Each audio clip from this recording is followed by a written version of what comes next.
Let's all go to the lobby. Let's all go to the lobby.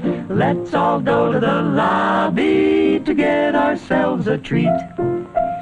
All right now, for all you boppers out there in the big city, all you street people with an ear for the action, I've been asked to relay a request from the Gramercy Riffs. It's a special for the warriors. She's crazy like ooh. What about Daddy Cool? Just hang loose, blood. She's gonna catch up on the rebound on the med side. What it is, Big Mama? My mama didn't raise no dummies. I duck a rap.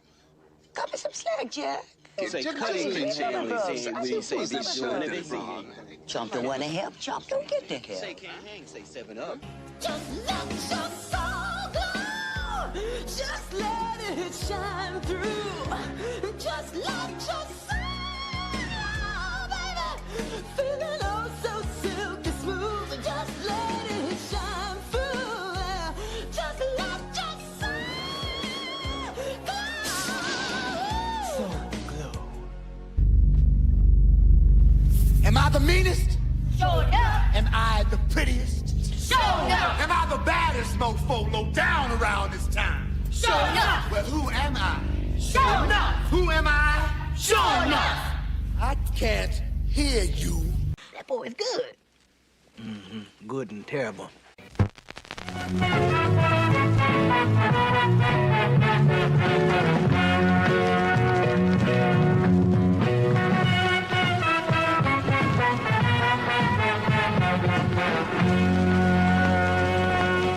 Verbal riot.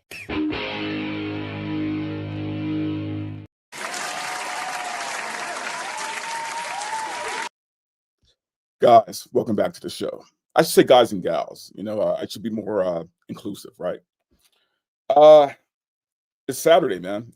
It is Saturday, and we just had Christmas. I hope you guys had an amazing Christmas.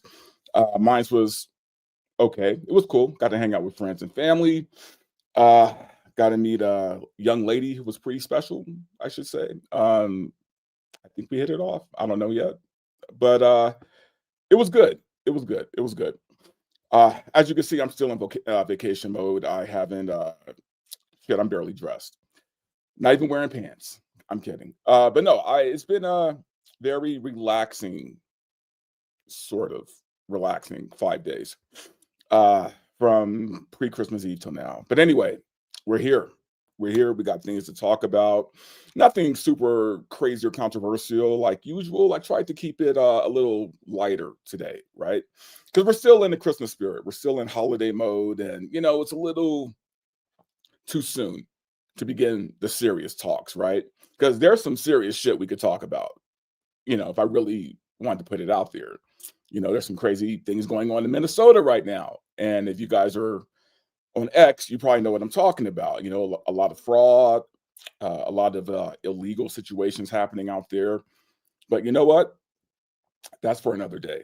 Today, we are just going to talk about movies, TV shows, and sort of video games, or at least one in particular. But yeah, this is it, guys. This is the end of the year. This is the end of the year best of, right? This is my 5 best of this year. Now, that covers a myriad of categories. You know what? I'm going to be more specific. I'm going to say the best visual media of 2025, right? Because there were some other good things that happened outside of the industry. But for me, my top 5 things of this year, visual media of this year, I'm going to go over. Of course, I'm going to talk about Stranger Things because, oh boy, are they dropping the ball on that shit. I'm going to be talking about the Odyssey. I'm going to be talking about Doomsday, of course. But before I do that, you know what? This is something I always forget to do, but I'm not going to forget this time. I am going to look at the chat and I am going to say what's up to everybody that's there, because I saw people got here really early, and I'm very grateful, by the way, guys. I'm sorry I was late. I had some okay, I'll be honest. I ran out of whiskey and I had to run to the garage and find a new bottle. And because you can't have an Irish coffee without whiskey, right? So but no, and not that I need it. Well, not that I need it, but yeah, it always helps. It always helps.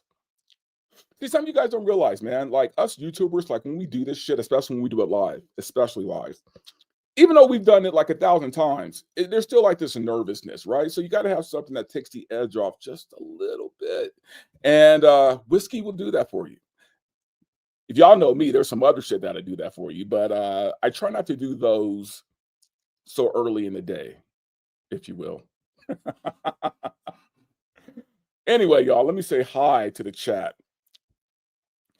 All right, here we have, God, these names are going to be the end of me. Boldman5514. Hi, Dante. What's up, man? Welcome to the show. I know it's 3 o'clock, or at least where I am. Pretty early for me to be doing this, but I'm grateful you guys are here. This is from Red French Moon. Hey, what's up, man? Christmas trees. Merry Christmas to you, too. Hope it was fun. I know it wasn't fun for everybody, but like I said, for me, it was not bad at all.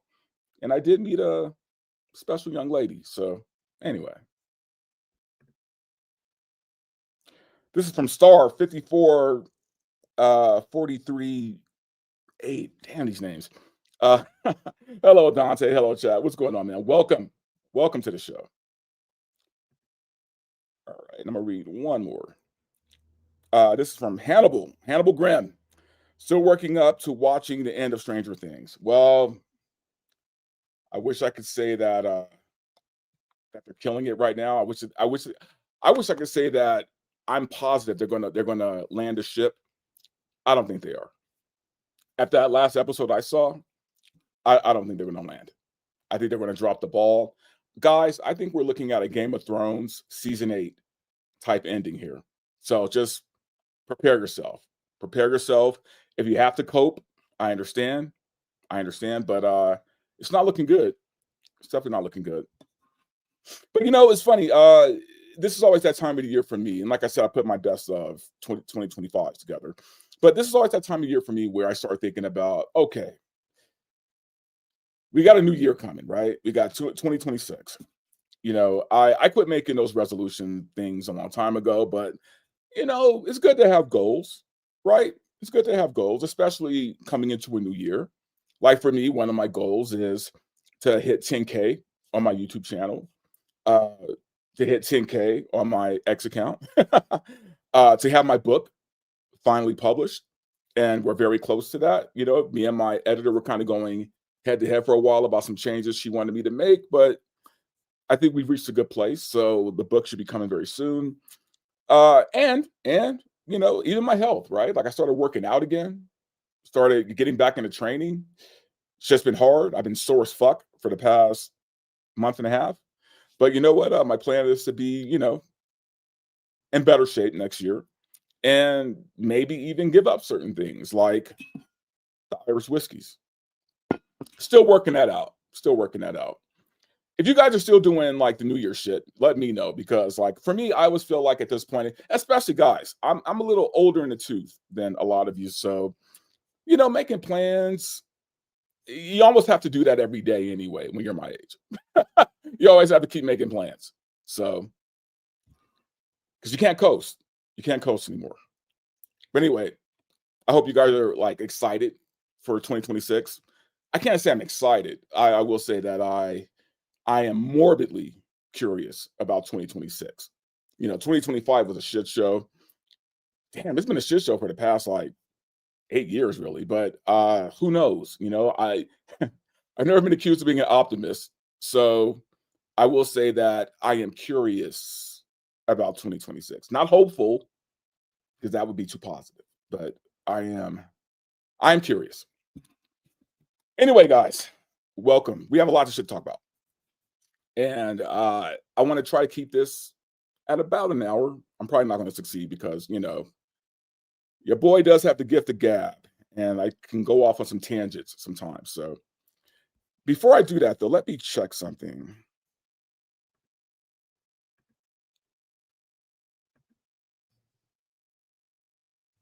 Yep, there it is. Sorry about that, guys. I was hearing it myself. I'm like, there is something wrong with my mic. And we are Officially back now.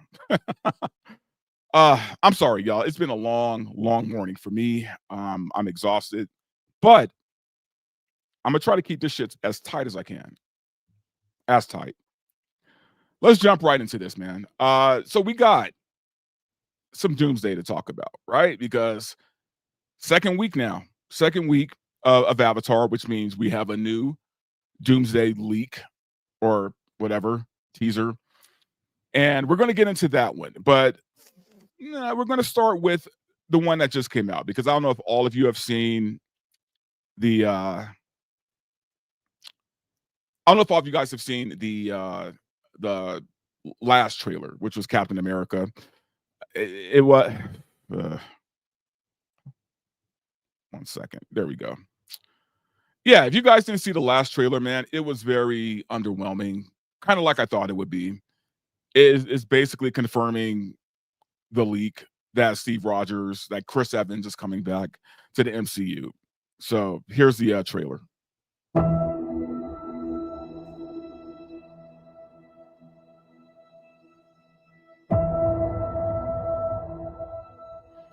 Now, at least I know Disney won't strike me for this trailer, so.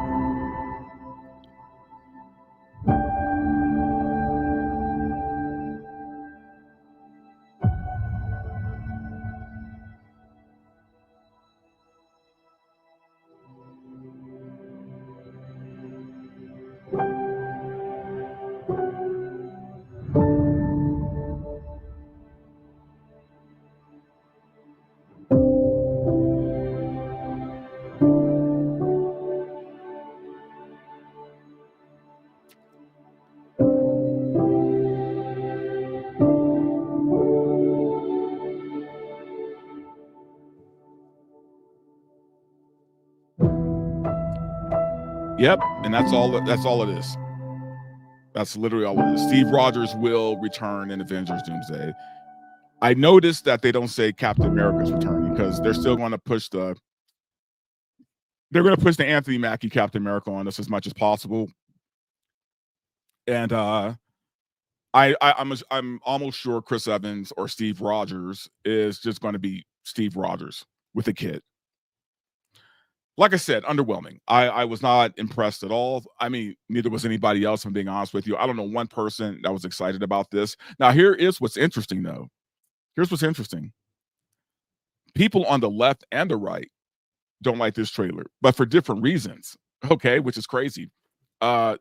People on the right don't like it because, number one, we feel like Disney has done a piss poor job of being inclusive of people who are not on the left, right? And not just by berating them and calling them, supremacists and all this other shit, but just even in the type of media they're making, right? When it comes to pushing a message, pushing propaganda, right? Like they've kind of been on the shit end of the stick for a while with people on the right. So we're not going to be as forgiving. And when I say we, it's not me saying I'm on the right. I'm just saying I'm not on the left. And when it comes to this kind of shit, yeah, my values align a little bit more with the right. But they've done such a piss poor job of including people on the right that they're not going to give them the benefit of the doubt. You get what I'm saying? Now, the interesting thing is people on the left are complaining because they think that Chris Evans coming back is going to throw Anthony Mackie under the bus, right? It's going to reward the chuds. It's going to reward the chuds for wanting Steve Rogers as Captain America, as he should be. So they're pissed about that. Some of them are pissed because, like Grace Randolph, right? Grace Randolph is pissed that Doomsday isn't focusing enough on the MCU, on women. Oh, she is livid. Even though she has criticized the MCU for being too female-centric, she thinks all of a sudden now they're being excluded.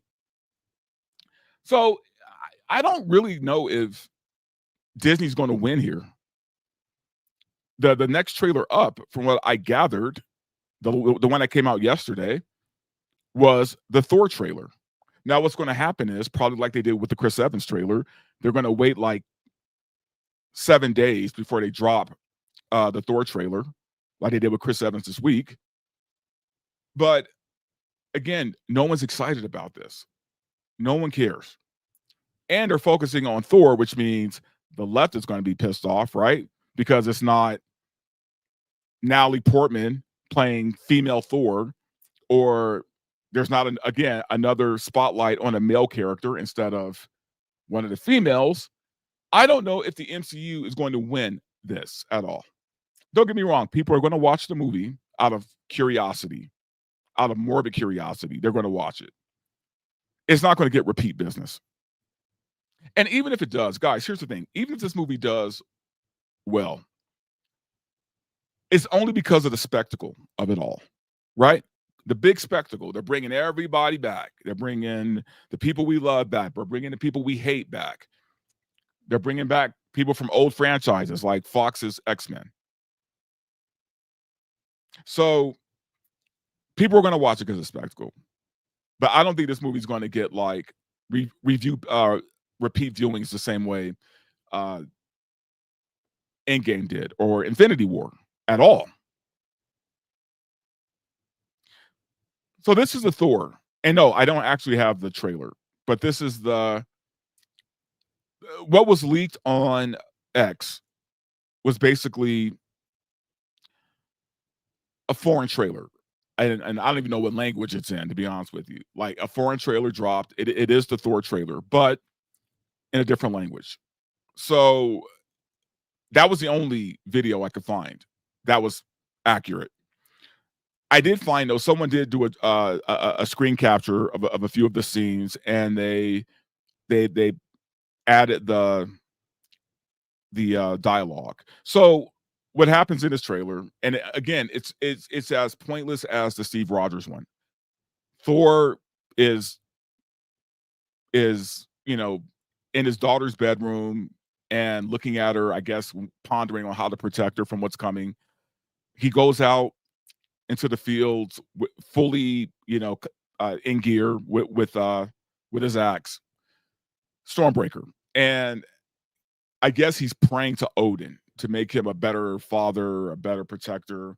Again, something that was just, who cares, man? Like, who cares?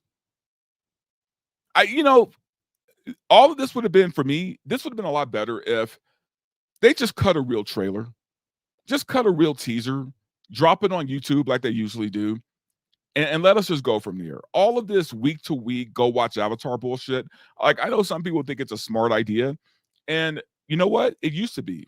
It used to be a very smart idea to do something like this. But this was back when people would go to the movies. This was back before movies cost $25 a pop. Now people don't care, man. And we're not going to go see a movie 4 times, especially a fucking shitty Avatar movie.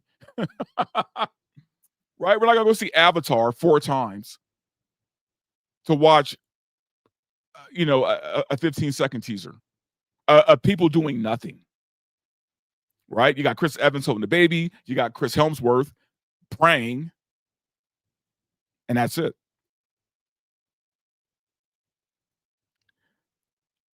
Yeah, I'm not, guys. I have, well, look, I could have an expectation for the MCU years ago, like years ago, man. So, for me, it is what it is.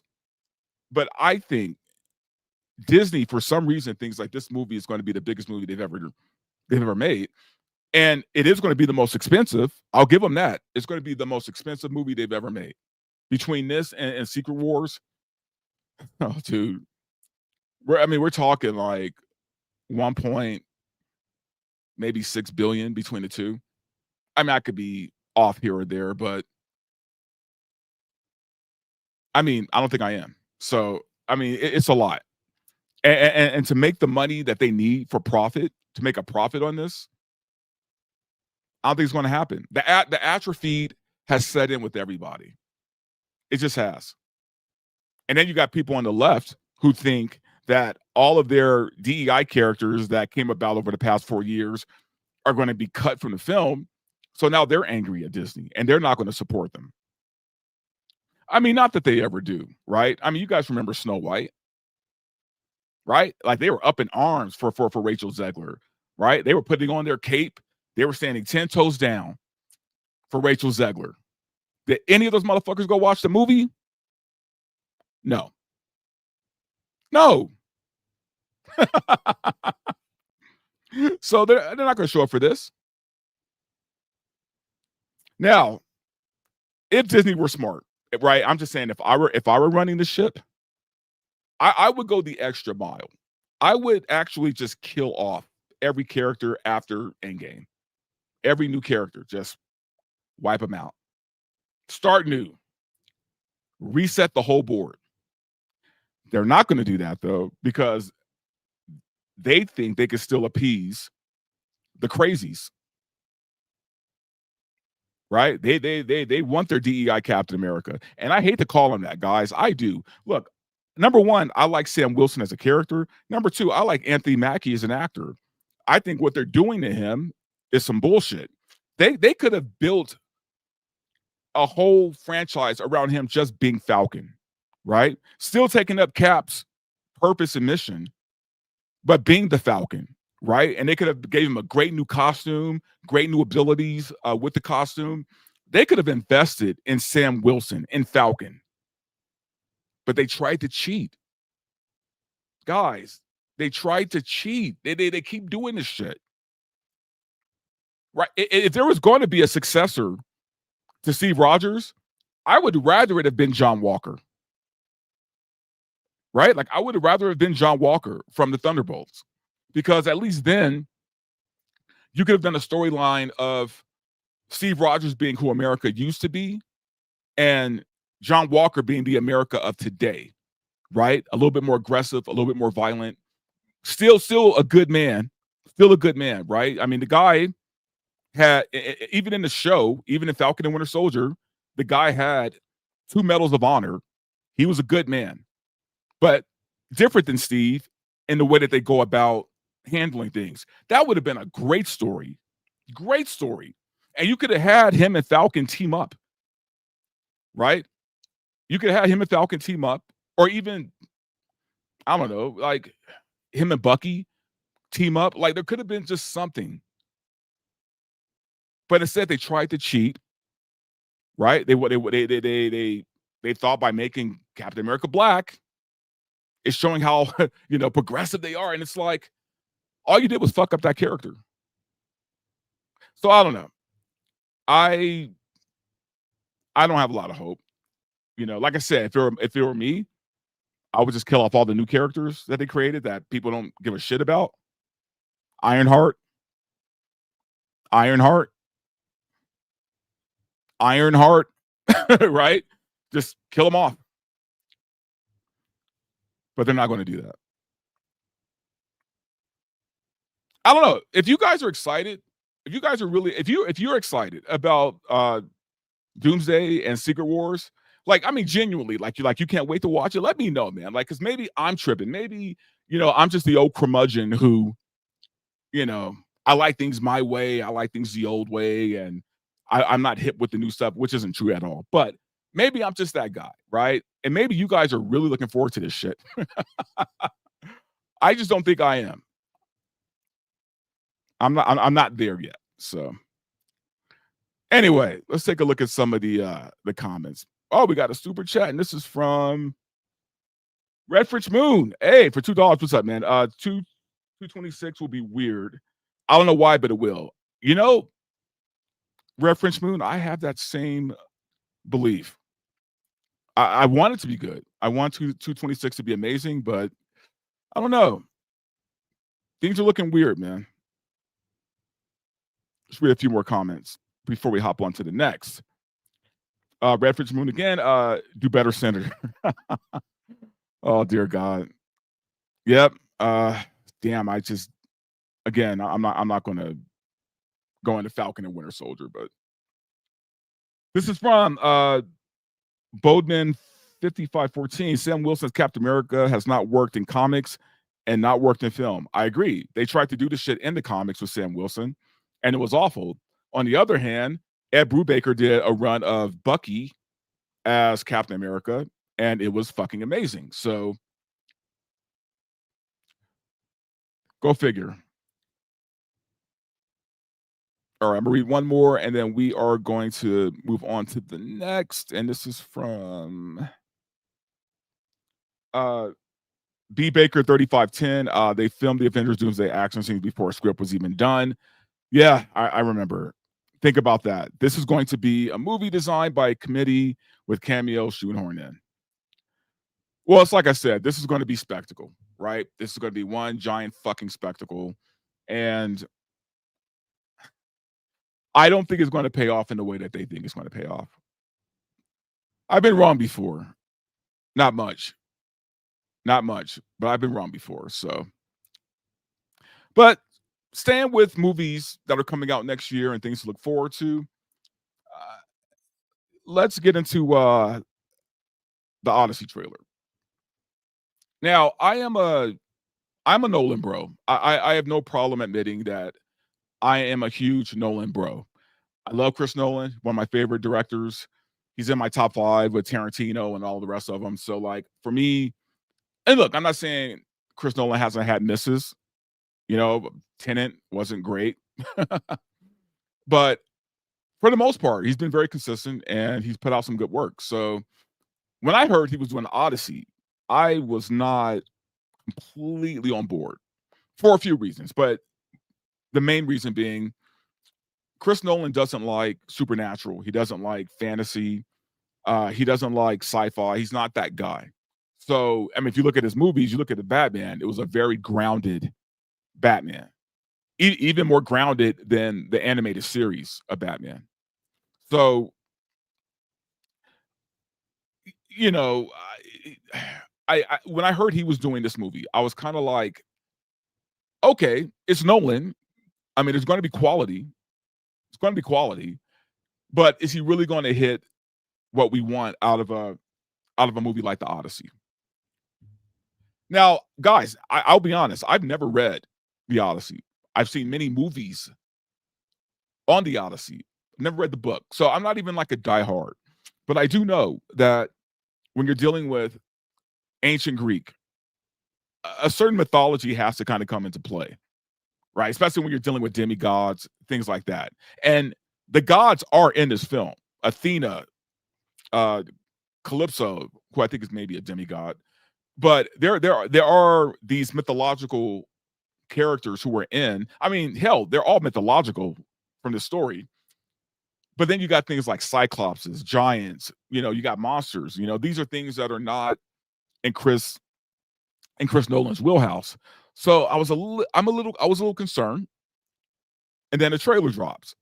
Now, I have seen the trailer, so this isn't like a first-time reaction, and I'm not going to try to be like those weird-ass fucking reaction channels that watch the trailer ahead of time, then watch it again with the oohs and ahs, and no, fuck that. But but I'm going to watch it again because I have some thoughts, and I'm going to play it because I want you guys to watch it too, because some of y'all haven't seen it, and I have to remind myself, some of y'all are not chronically online like some of the rest of us, so which is good. It means you have a life. It means you have a life. Here we go.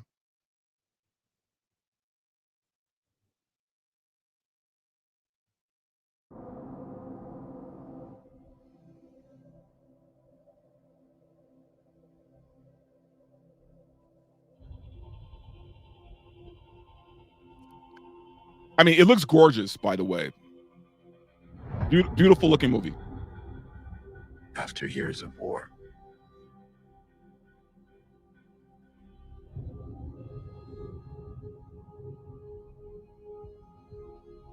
no one could stand between my men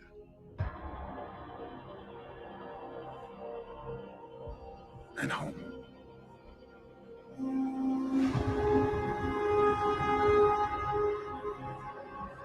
Not even me.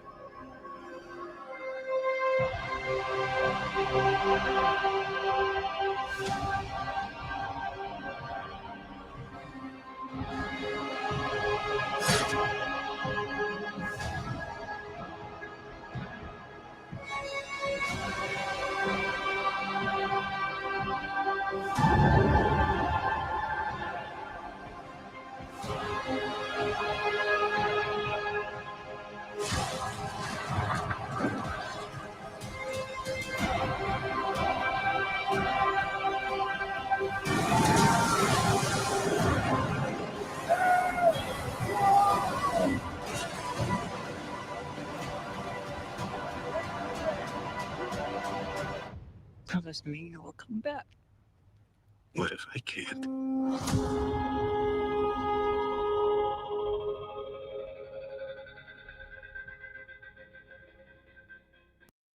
So there you go. I mean, it has like this, epic kind of feel to it. Was this trailer enough or this teaser enough to get me excited? No. Honestly, I'm not really that excited. It looks good. It looks good. Matt Damon looks amazing, by the way. Looks like he worked out for this role. And that's really all we saw. I mean, I think we saw like a little bit of Tom Holland and Anne Hathaway, but I think that was kind of it. I think that was Anne Hathaway. But yeah, I mean, it looked okay. I mean, I think the thing that was missing for me from that trailer, and I mentioned this on other shows as well, is I really didn't see the adventure part in this, right? Because when you think about the Odyssey, right, the Odyssey is like this one big adventure. They're out there, they're fighting monsters, doing all these things, and I get it. It's a teaser. You don't want to shoot your load all in one teaser, especially for a movie that's not coming out till July. I get that.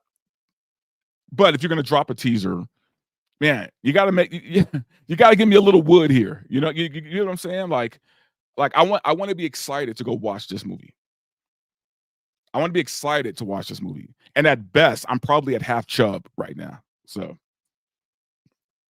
I'm just saying. I'm just saying. For me, that wasn't the trailer to release. If I were Chris Nolan, and I get it, I'm not a genius filmmaker like Chris Nolan. But if I were part of his marketing team, what I would have done is drop a trailer with at least some kind of battle with a monster, right? Just to like quell the concerns that a lot of fans have that he's not going to really tap into the supernatural part of this. Right? I mean, I would have gave us something to be like, oh, okay, we're getting the real Odyssey and not Gladiator 3. Right? Look, man, Chris Nolan, he's one of those guys where I feel like I kind of put and I'm probably going to catch a lot of hell saying this, but I would put Chris Nolan in a category and just go with me on this. In a category of kind of like James Gunn. I feel like Chris Nolan is very good at what he does, right? He's good at what he does. Anything outside of that, though, I don't know. Fantasy, something like this, is out of his wheelhouse, like I said. You look at James Gunn, he's good at certain things, great at certain things, great at taking unknown characters that you've never heard of and making them a household name, giving them character, giving them, validity. James Gunn is very good at that. Is he good at taking established characters, well-known characters, or even better, serious characters? Is he good at taking that and doing something with it? It depends how you feel about Superman and the upcoming Supergirl. If you really like that Superman, then I guess James Gunn is in his wheelhouse. I don't think he is, to be honest with you. And I thought Superman was fine. It was fine. Didn't blow me away. It wasn't terrible. Well, it's not great on a second watch, but not on the second watch, but it was fine. But I put Chris Nolan in that category, right? He's good at what he does. And outside of that, I don't know. Will this movie make a lot of money? Yes. And guys, I think we need to like really understand, just because a movie does make a lot of money doesn't mean it's a good film. It just means that it has something that people are going to want to tune out and watch. Right? You look at Avatar right now. This Fire and Ash movie. Fire and Ash movie. Right? I mean, it might as well be Fire and Ash. But people are watching it. People are going to the movie theaters and watching it. Why? Because it's an Avatar movie. People are going to do that. Are they going to do like multiple viewings of it? I doubt it. And it doesn't matter what trailer you put in front of it, some people just aren't going to sit, and watch these tall blue people for 3 hours. I'm sorry, guys. I despise Avatar as a franchise, as a movie. I know there's some people who love it, and if you love it, that's fine. I'm not shitting on your taste. It just does nothing for me at all in any kind of way.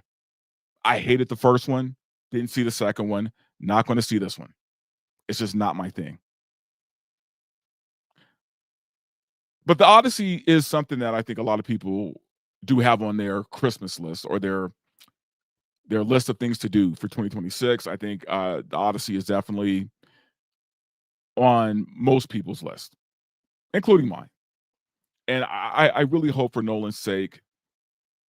Look, if you are going to tackle something like this as a director, go out of your comfort zone. Then go all the way with it, man.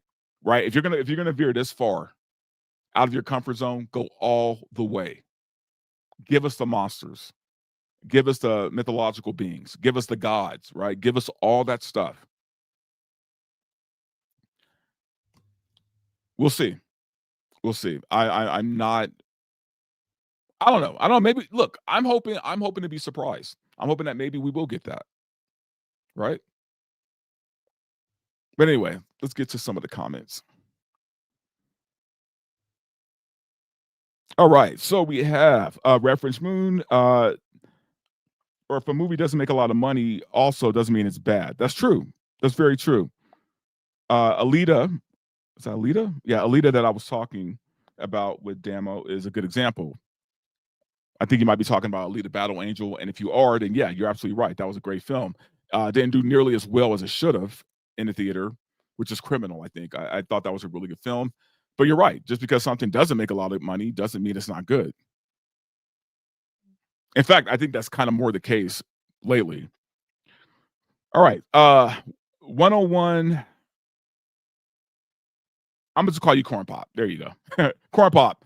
Worked all day, got to put lotion on my hands. I don't know if that's a euphemism, but okay. All right. Maybe my mind is just very filthy. All right, and this is from Indica Gamer 1997. Remember when The Rock's Hercules just had flashbacks to the labors? Yeah, that was. Yeah, I'm not going to get into The Rock today because I have a whole thing about him that I just. The Rock is not a movie star. Okay, he's not a movie star. He's not a draw. He had one thing going for him, and everybody is over that one thing. So, and let's look at one more before I move on. From Corn Pop, fair enough. Corn Pop is the name. It's the name, bro. I'm sorry, man. I'm just like a little dyslexic, and I've had 2 of these already. So I'm, reading is a little rougher right now. But Corn Pop is a good name. I like Corn Pop. All right. Okay, so I guess we got to talk about this. Everybody knows that this is the last hoorah for Stranger Things. And I will say that for me, I have enjoyed every season of Stranger Things, including the 3rd season, which most people hate. I didn't even hate that one. I thought the 3rd season wasn't as good as the others, but it was still pretty good for me. And I think for me, Stranger Things has been one of the most consistently good shows on TV. So I've never really had a lot of bad things to say about it. Even this season, I thought the first half of this season was actually pretty good. I thought it was pretty good. The first 4 episodes, I won't say great, but I was like, okay, I see where they're kind of trying to go with this. And other than a few stupid like technical things, uh, I was on board, right? It seemed like they kind of hit the ground running, like right away. Right? There was no filler. It was just like we're going to jump right into this, and I was like, all right, let's do this. So the way the fourth episode ended before the break, I was genuinely excited. I was like, you know what? Okay, let's see how they're going to pull this off. Let's see how they end this, right? And it ended great, right? With Will discovering his new powers and things seem to be coming together. I'm like, all right, I'm on board. I can't wait for episode 5, 6, and 7, which dropped on Christmas Eve. They're in trouble. The ball has been dropped completely. And I'm not talking about just because of that one scene that I'm going to talk about in a few minutes. I mean, overall, it's been cringe, man. It's been cringe. It's been sloppy. It's been goofy. It's the pacing is for these past 3 episodes. You wouldn't think this was leading up to a finale, the way these last episodes were. You know, I mean, I guess there was some kind of payoff between the thing going on with Steve and Dustin and, you know, them having animosity with each other. I guess there was a whole arc with that, and it was fine. You know, that was okay. But everything else has been just shit. Especially the stuff going on with Max. You know, look, if you're going to do the storyline where she's trapped in this dimension thing, make it real. You know, there's no agency in this girl at all. The thing that drove me crazy, the thing that pissed me off is there's a scene where she has limited time to get through a portal to wake up from her coma. She's sitting there giving this little girl a fucking monologue, right? Like she's basically, I mean, it's almost like a 10-minute speech she's giving her. And I'm like, the song that's playing that's supposed to get her into the real world is only like 4 minutes long, right? and then instead of like, you know, running, she's like barely skipping, barely walking.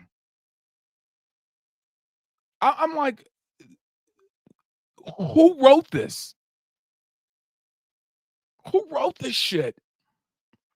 And I haven't even begun to go into what's going on with Will, right? Because the way episode 4 ended, right, with Will getting his powers and everything, I was actually genuinely happy. I was like, okay, they're finally giving this guy, after 5 seasons, they're giving him something to really do besides rub the back of his neck, right? He's going to be a badass out there, you know, and he's more confident now. And don't get me started on how he got his confidence. But let's just say he got his confidence, right? And I'm thinking, okay, we're going to have this new, more sure of himself, more aggressive Will going into episode 5, right? At least more sure of himself because of what he just pulled off. No. We go back to him crying like a bitch every other scene, his voice breaking every other scene, his mom holding him every other scene. Like zero character growth, man. Well, that's not true. He did grow in one thing. He is now okay. He is affirmed in his gayness, right? He's accepted who he is. So much so, in the middle of an apocalypse, he decides to pull all of his family members together, or his friends, his family and friends together, and publicly come out, right? Now, it's done under the guise of, you know, Vecna will use this against me, right? If I don't just tell you guys what's going on. Okay, fine. I could buy that. That's not what that scene felt like. I'll be honest with you. In a weird way, that scene kind of made a lot of sense for me because I was like, where are we going with all of this, right? Like, where are we going with all of this shit, right? With Will and him and Vecna and him being gay. And I realized everything this season was built around that one scene. They wanted to build up to that scene that they thought was, and I guarantee you, they're going to say is the most important scene in the history of Stranger Things. I guarantee you that's how they're going to phrase it. They're going to say that scene saved lives. I guarantee you, if you go to Blue Sky right now and look up Stranger Things, so many people saying how their life was saved because of him coming out. Right? 10, 15-minute scene of uselessness. Shit didn't even matter. But again, now that I saw that scene, it all made sense. This is what they've been building to. It's not the fight with Vecna that they're building to. It was that coming out scene. You know how I know? Because now that I think about it, how many scenes have we had this season of him either looking at Robin and wanting her gay relationship, or him looking at Mike and wanting Mike, or him just something revolving around him being gay, right? Like there was all these scenes about it, and that last scene was like it just encaptured all of that. That's what this whole season is really about. Because you got Robin and her gay relationship, now you got Will and him embracing his homosexuality.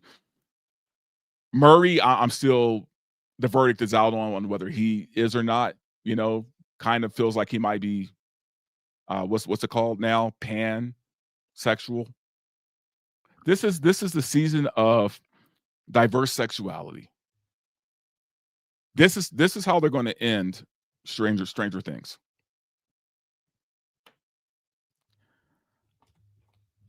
You know, guys, I I should be used to this by now, right? I got my hopes up with Game of Thrones. I thought that was going to be a killer finale. I think maybe because of like Breaking Bad and like Better Call Saul, like I've seen shows end strong, and maybe that gave me too much hope. But I'm used to having my heart broken when it comes to Hollywood, so like I should have expected this. Now, what's funny is if you go online, especially on X, they are clowning this show right now. Something that you really don't want to happen in your final season of the biggest show on your platform. Stranger Things is the biggest show Netflix has ever had. Ever. This is their Game of Thrones. And this is how they want to go out. This is how they want to be remembered. Because remember, people always remember that last season. This is how they want to be remembered. As they were able to successfully play identity politics, right? They were able to pander to the right people. Not the bigots, right? Because we're the problem. We are the problem. You know, it's here we are expecting good story, good plot, good character development, all that shit. But we're the villains for wanting that. Right? I think it's a shame that Stranger Things isn't going to go out on a stronger note. I feel like it's a show that deserved it at the time, anyway. But it's not going to have that. It's not going to have that Breaking Bad finale. And look, I could be. Who knows? Maybe the last episode is next week, next Wednesday. It might be the best thing ever. Maybe I'm talking out of my ass.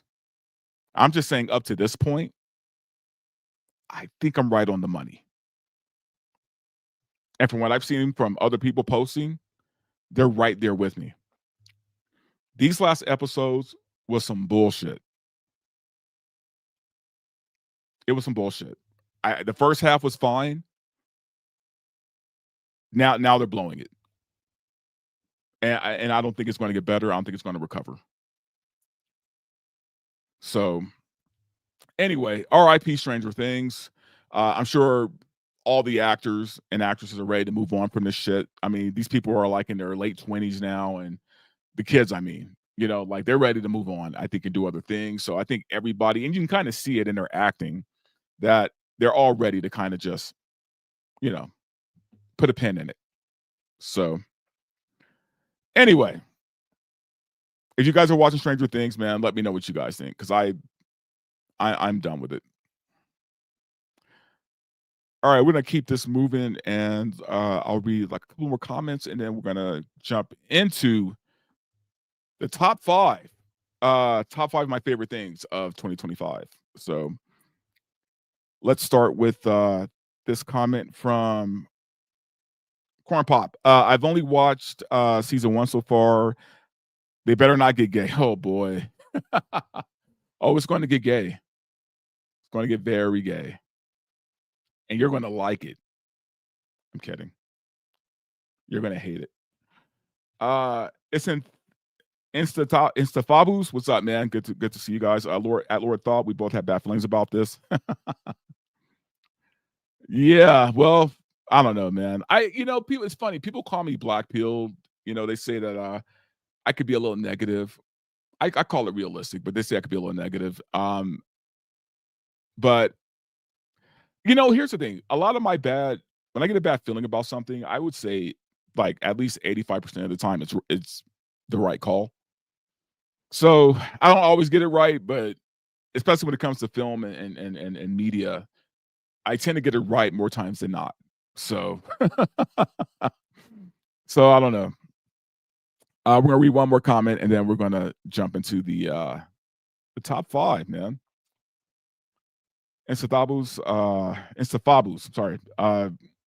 She just looks 40, or she's 21, but she looks 40. Yeah, I think you're talking about Millie Bobby Brown, or whatever she changed her name to now. Yeah, she is 21 years old, and she doesn't look 40, guys. Come on. Look, I'll give this show a lot of shit. Millie Bobby Brown is not an unattractive girl, okay? She's a good-looking girl. So is Sadie Sink. I like their looks have nothing to do with this. It's just the writing is really bad. That's all. I'm gonna read one more comment, and this is from Mandu Bizarro. What happened? Yeah, if you guys haven't seen it now, I would just say wait till it's all done, and if you feel inclined, binge it. All right, so let's get into the best and maybe some of the worst of 2025. There will be, I'm gonna put this out there. There will be a lot of honorable mentions. So, but yeah, let's dive into it. All right, so I'm gonna start it out with this, man. For me, as far as movies go, so the way this list is comprised, I kind of broke it down to 2 of my favorite films, 2 of my favorite TV shows, and 1 video game. So I'm gonna start with the films first. And the first film on my list, by a mile, is F1 with Brad Pitt and Javier Bardem, Damon Idris. It was directed by I believe Joseph Kosinski, who did Top Gun Maverick and Tron Legacy. So 2 of my favorite films. This movie ranks right up there for me. Man, I loved everything about F1. It was literally the sports movie that I felt was just needed, man. We needed a good sports film. And what's funny is I remember watching it thinking I didn't have a lot of interest in Formula One racing. And by the end of it, man, I was like, I am intrigued. Right. I started watching that F1 series on Netflix, the reality show one about the race car drivers, and I really got into it, man. And that's what, guys, that's what a good movie will do. A good movie will take something that you thought you may not have an interest in, and you'll want to kind of go seek it out a little bit, right? I know a lot of people when they watched Ted Lasso, they got into soccer or football because they like the show so much. Something good will get you into that thing. And for me, Formula One was like by far the best film for me this year.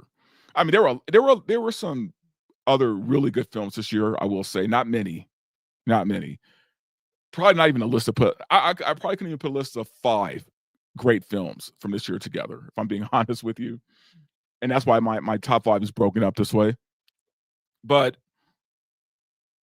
from F1, man, I thought Brad Pitt probably one of his best roles in years for me. Right, the chemistry between him and Javier Bardem, love that shit.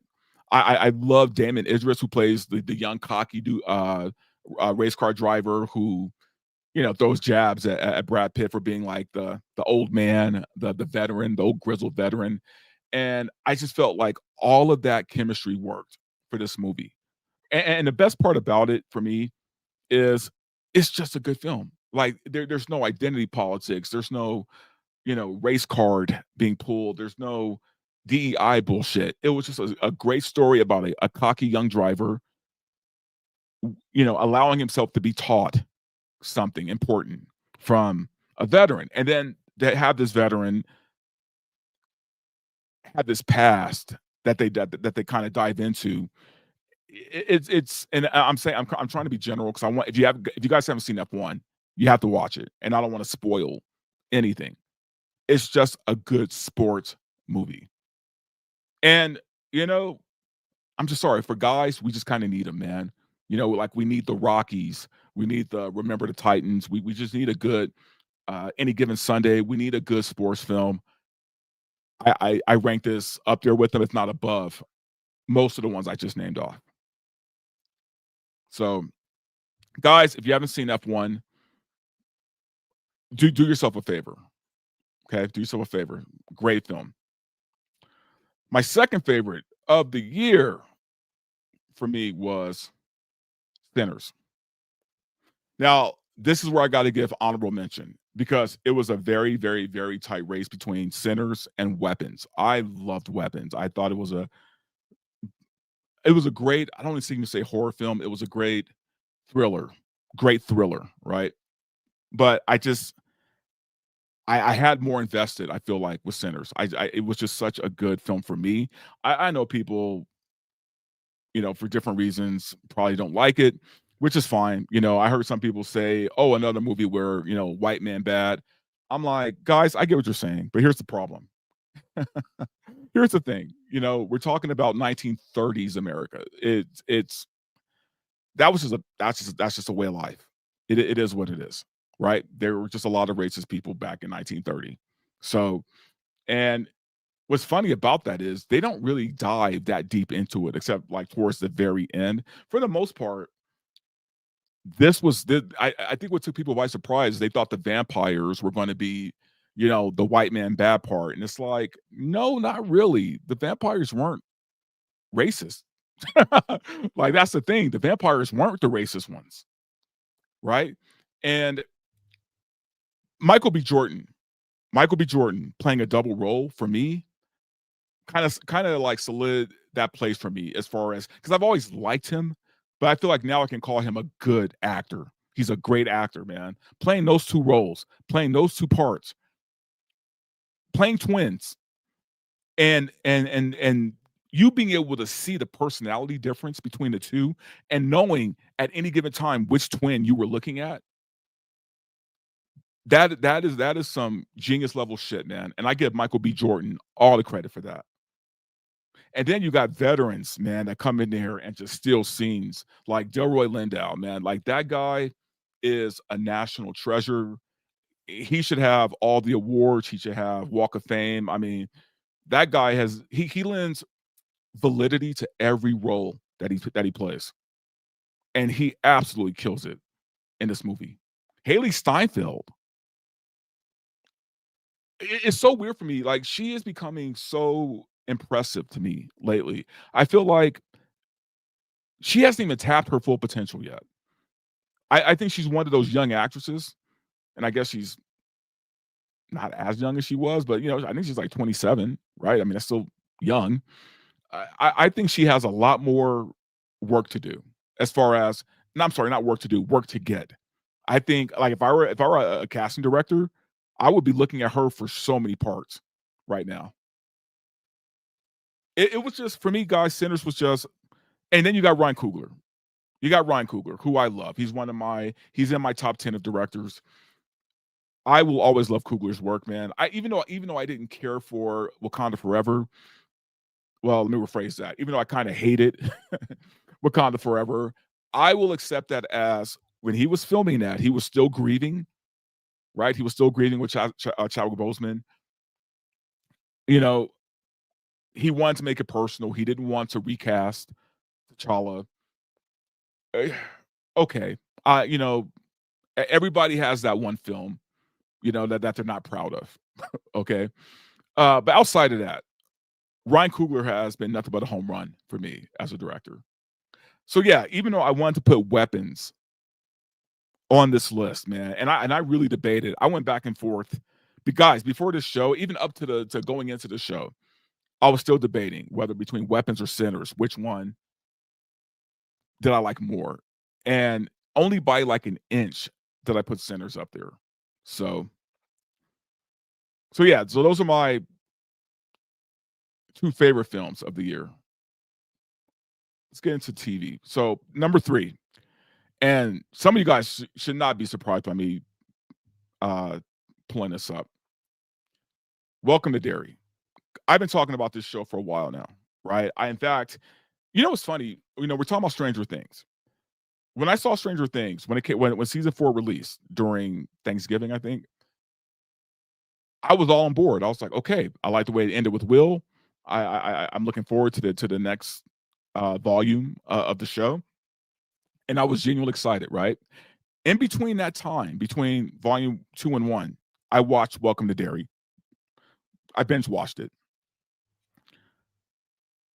This show for me, it gave me something that I didn't know I needed. Like this is basically the prequel to It, but it wasn't just a prequel to It. This was a crossover between It, The Shining, and Doctor Sleep for me. Like this was like a crossover, basically. Blown away, man. From the acting, from the kids to the. I'm trying to be very careful with my words because, like, there are, I want you guys to watch it, and there are a lot of things to spoil, and I'm not going to do that. But I will say this: Pennywise for me, after this show, I will put him in the top 3 of best horror characters ever created. Man, I love the fact that Pennywise is this interdimensional god, right? Whose sole purpose. I mean, obviously he likes to feed on people, but you have this alien god who he feeds on you, but he needs to troll you first, right? He needs to produce fear in you, like that adrenaline, just so that you would taste better when he eats you, right? Like, it's so fucked up. It's so messed up, man. And they reveal some things in this show, and people were like, "Oh, why do I want to watch a prequel of this when we already know how it ends in It Chapter 2?" Not necessarily. There are some things that are explained in the season finale where that's in question now, what happened in It season 2, but in a very good way, in a very interesting way. It's in question. And now we have this situation where Pennywise has acted directly with a part of The Shining, right? Which makes it even more interesting. Guys, if you haven't seen Welcome to Derry, for me, this is the best show of the year for me. And there's a lot of great shows out there, but I loved everything about Welcome to Derry. I know, again, there are some people who are like, oh, once again, white man bad. This takes place in the 50s, or maybe, I'm sorry, 60s, because early 60s, because of JFK. America was in a certain place, guys. I don't know what to tell you. Back in the day, they just were. Now, is every white person in the show bad? No, not at all. But there are a certain group with a mob mentality who are, right? But even they're not there's one episode where that really comes into play. The rest of the show isn't about that at all. It's literally about the fact that Pennywise is murking these children, and the fact that they have the balls to like let kids get murdered on screen is crazy, and this show does that. So for me, Welcome to Derry, probably best show this season. I mean, this year. You guys might disagree, and that's fine. But I would highly recommend you watch it if you haven't. So anyway, Welcome to Derry. Next up is, and this is number 4, my number 4, Pluribus. This is a really unique one, right? Because this show came out towards the end of this year. Like, I think maybe November, right? New show by Vince Gilligan, who did Breaking Bad and Better Call Saul. And the star of this show is Rhea Seehorn, who was the lead in Better Call Saul, right? She was great. She was great then. I didn't realize how good of an actress she was until this show. Guys, this show literally came out of nowhere. Came out of nowhere, man. And, look, this hasn't been the most... I mean, there's been some good TV. Don't get me wrong. There's been some damn good TV. But we've also had some very mess shows, right? Like we've had, Daredevil, Born Again, underwhelming, right? We had Alien Earth, which for me started out really good, or it felt good, and then it just slowly was just falling apart, right? Didn't care for Alien Earth all that much. There's a few other shows I could probably think of that had some promise to them, but just didn't deliver. And for me, Pluribus, Severance. Oh my God. Severance season 2 for me was a mixed bag, a very mixed bag. But then you have this show, and I wasn't expecting anything. I didn't know much about it, to be honest with you, when I started watching it. And it's probably the most different show on TV right now. Very different. Basically about a woman who is in the middle of an alien invasion, but not like in a sense of, we see the aliens come down and do all these things. There's an alien virus that kind of takes hold of like 96% of humanity, where they all have a hive mind. But the weird thing about it is the aliens are really nice. Like, they're really nice. Like that's that's the weird thing about it. It's like an alien invasion story where it's almost like, well, they kind of made humanity a little better, to be honest with you. Like, there's no war, there's no stealing, there's no, and there's only like a few people in the world who were not affected by that virus. And Rhea Seehorn's character is one of those characters where, she still has her own brain, her own mind. And so, but she's fighting against this, right? Because it's an alien invasion. But the more she fights, the nicer they are to her. Guys, it's a crazy show. It's a wild show, man. But I fucking love it. And props to Vince Gilligan, man. This guy, it's for him, it's literally hit after hit after hit after hit. And by the way, Pluribus, from what I've heard, is the #1 watched show on Apple Plus right now. So he's done it again. He's literally done it again. Guys, if you're not watching Pluribus, please do. Please do. At least give it like, 2 episodes. Give it the first 2. And if you don't think it's your show, okay. But give it 2 episodes. So that was number 4. Rounding out my top 5 now. Isn't a TV show. It's not a movie. It's a video game.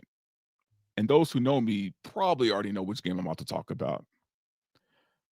Game of the year. Game of the year. Clair Obscura. Expedition 33. Game of the fucking year. And it deserves it in every single way. This game, it was nominated for 12 game awards. It won 9. It just it just swept everybody.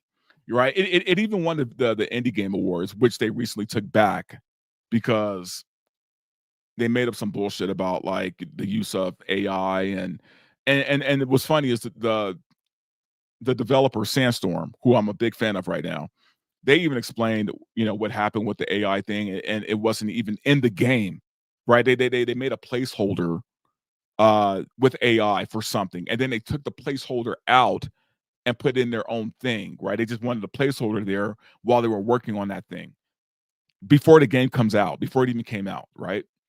But all of a sudden, the Indie Game Awards are clutching their pearls, and they took the award away and gave it to some other random ass fucking game that wasn't even close. Wasn't even close to Expedition 33.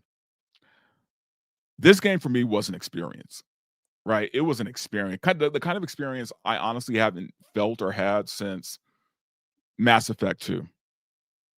Right? Mass Effect 2 was where I was like inspired by gaming. Mass Effect 1, Mass Effect 2. I like 3. I do like 3 a lot. I have some issues with the ending like a lot of people, but I'm going to put the Mass Effect trilogy just there on that list. And I feel like I haven't felt that for a game since this.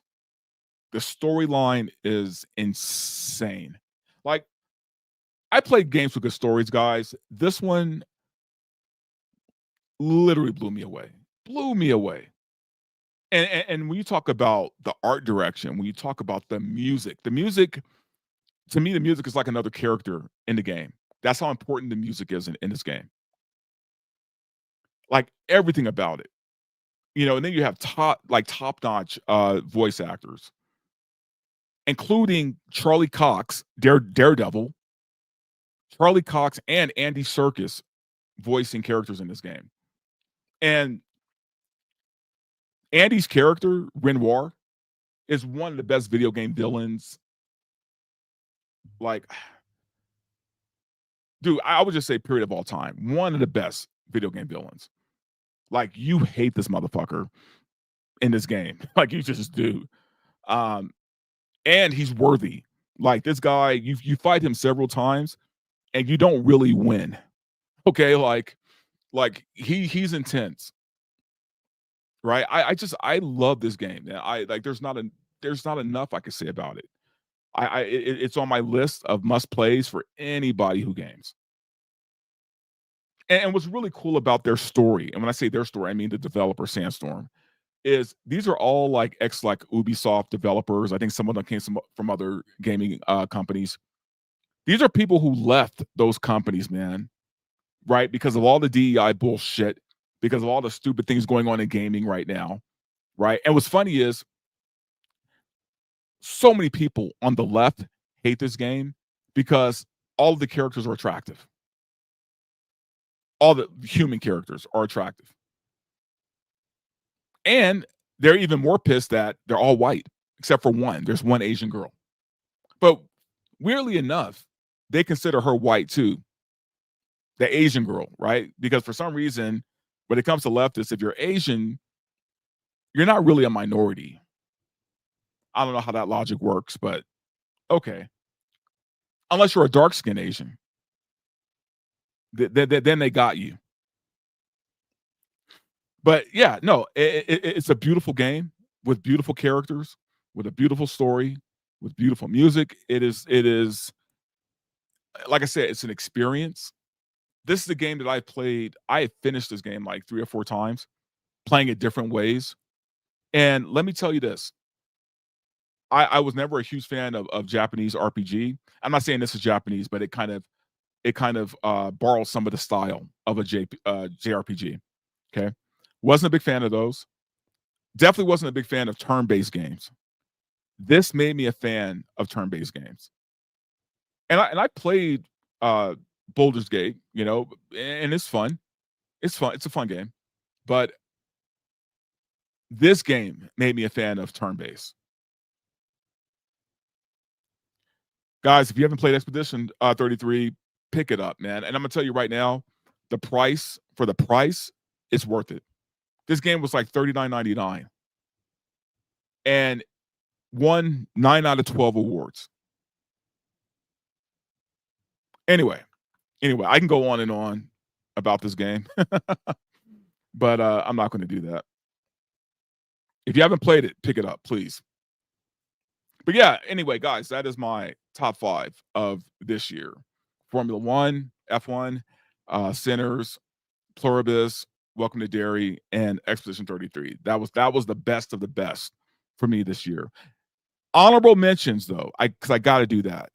When it comes to gaming, honorable mentions for me were Marvel Rivals. Love it. I still play. I play it every other day. Love Marvel Rivals. Arc Raiders. Arc Raiders definitely gets love from me. Great game that came out this year. So, I mean, there are definitely some honorable mentions out there. You know, anyway, guys, that's going to be it for me. I want to kind of keep it short and tight. Thank you for watching, man. I'm going to look at a few more comments, though, before I do. But I just want to say, you know, before I leave, to definitely thank you guys for watching the show. And also, my voice is a little hoarse from the holidays. We did some karaoke. We did some karaoke a couple of days ago. My voice hasn't fully recovered yet from it, and you could probably hear it. I fucking sound like DMX right now, you know. But anyway, Mondo Bizarro. I'm looking forward to the Hellraiser and Halloween video games coming out this year. I didn't see Hellraiser. I did see some of the Halloween. Looks pretty good. Looks pretty good. From Reference Moon, hell yeah, Rivals is fun. It's good fun. It's so good. It's so good. And I really love the addition of Gambit and Rogue in that game. All right, we got another one from Corn Pop. All good, man. I enjoy your show. Thank you. I appreciate it, man. We normally don't do it this late on a Saturday, but it was a rough morning. But anyway, y'all, that's going to be it. Thank you guys so much for watching, man. And again, be on the lookout for the book. The book is coming. I know I keep saying that, but me and my editor we butted heads for a little bit, and you know, I made a few changes. I think she's happy with it. We could start now putting it all together and getting it out there on Amazon, because it will be on Amazon Kindle. It'll also be a physical copy that I'm going to do, and an audiobook is coming, but probably a little bit later. So I just want to get it published first. Also, guys, with the show, like I said, I'm trying to get to 10,000. So if you could do me a favor, you're watching this, please sub to the channel. It helps me out a lot, more than you really know. Please sub, please like the videos. That also helps. And yeah, I appreciate you guys so much. And you know, and this is the end of the year. It's going to be New Year's coming, and you always want to think about what you're grateful for this past year. I do want to say the thing I am most grateful for is the fact that through all my ups and downs this year, you know, you guys have been a very loyal fan base. I appreciate that. There were times I had to take a few hiatuses from the show because of moving from one state to another and all this other shit. You guys have always been down. You've always been there with me. Greatly appreciate you guys. So anyway, you guys have a good rest of your weekend. I'll talk to you soon.